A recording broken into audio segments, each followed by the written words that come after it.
Here at Kanthal, we listen a lot to what our customers require.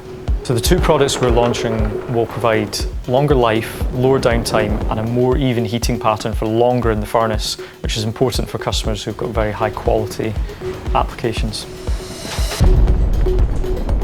The reason we launched two new products is to address two different needs in the market. The HD Max product is our highest performing product. It's been redesigned such that the product can fit into any existing application. The glass seal product has been launched to address a particular application condition where we have lots of water vapour and indeed other aggressive species in the furnace atmosphere. We were listening to the markets and listening to the demand for a new glaze that would work on low porosity material and also for a direct replacement HD material. And through our constantly advancing technology, our own research lab on site here, we've been able to develop these new materials by taking into account what the markets were looking for.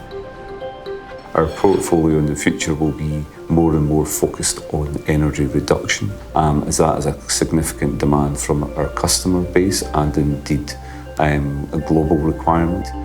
In general, anybody who requires a very long life, very stable product, maybe if they're using a very aggressive process or an aggressive atmosphere, that's where the real benefit of Globar HD Max is going to be seen.